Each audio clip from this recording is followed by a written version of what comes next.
Today, you come here, you only see the glory, but you don't know the story. You know, people don't even know that there were times I even used to sleep in a used toilet. No, they don't know that. Okay? But there was a time that I didn't have anywhere to stay. For 1 year, I was living in a used toilet.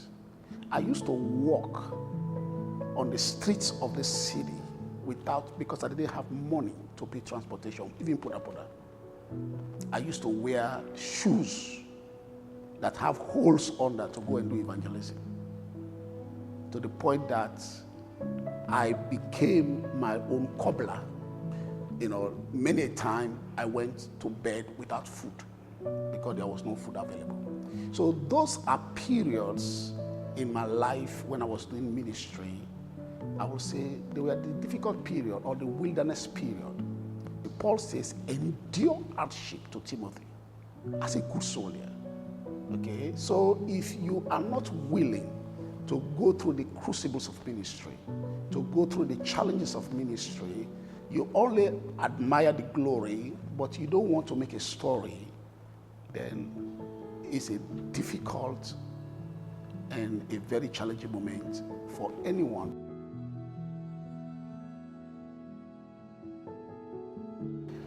Bishop Julius Laga is a man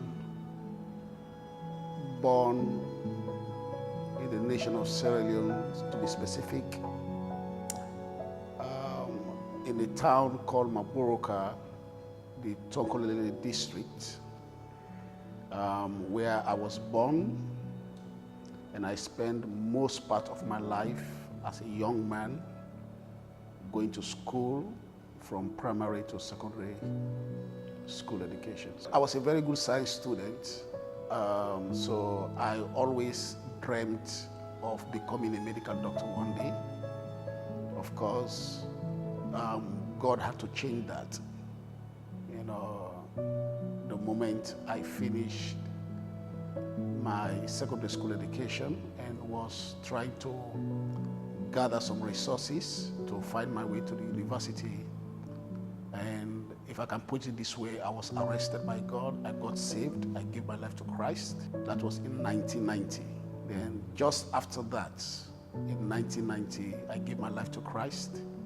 And not too long from that particular moment, I began to sense the call of God to do ministry. It has not been an easy journey. You know, especially at the time that I started ministry over 30 years ago, to be specific, about 33 years ago, when I really started ministry, preaching the gospel. I preached my first message, to be exact, it was on Easter Sunday, 1992. It was at a crusade that was held at the Moriton Field by then. And I preached to a large crowd. In those days, if you have a crowd of even up to 1,000, that was a huge crusade. Not too long after I preached my first message on Easter Sunday, about a week after, I was now asked to provide leadership for the evangelism team that I belonged to, that organized that crusade, of the Bible school that I was attending by then. And after that, a missionary came from Liberia under the then Bethel World Outreach Ministries to come and start Bethel World Outreach Ministries here in Freetown, Sierra Leone. His name was Reverend S. Musa Kofe. At that time, it was difficult to find committed people, you know, so I gave myself to assist. In fact, I became virtually almost everything in the church. I was in charge of the choir, I was in charge of evangelism, I was in charge of drama. I initiated all of these ministries and I was in charge of them. And I was even helping with the setting up of the church, you know, at that time, because we are meeting at a rented hall. So we have to come very early in the morning, get the place ready, set up the place, and after the service, we have to dismantle everything again, take it to the store. Honestly, being a bishop was never my desire. In fact, I was part of the set of people that frowned at even the title bishop. Because for me, I was not a title freak. I believe that I can still do ministry without carrying titles. But because I found myself within a ministry that has accepted, the bishopric title, and the way we have organized the ministry into dioceses, definitely, I had to go by what we have already decided, on. So for me,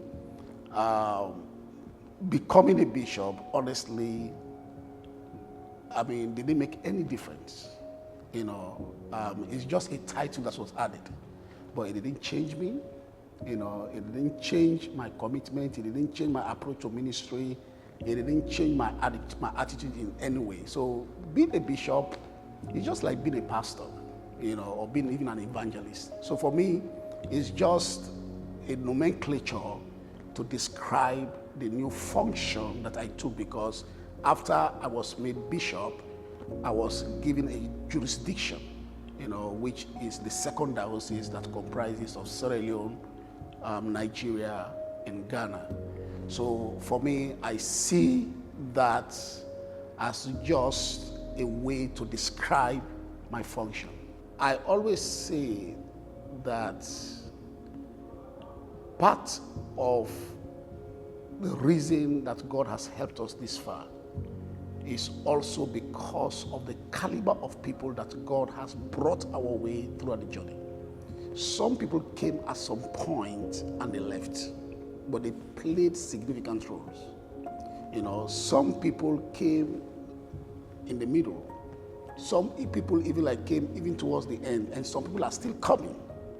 And everyone that has come, that God sent, added something to the ministry. My proudest moments, is to see the people that God sent, who showed so much commitment, not just with their time, not just with their talents, but also with their resources, to help lift up my hands to be able to do what I've been able to do for His glory.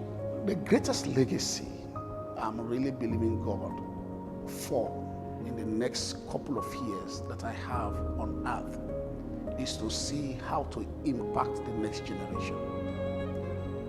I'm really thinking about that very, very seriously, and I'm strategizing how I can get younger people. In fact, I'm looking for people that probably I'm even 30 years older than, that will come along, because like the time that some of us responded to the ministry, we were in our early 20s, but today is difficult.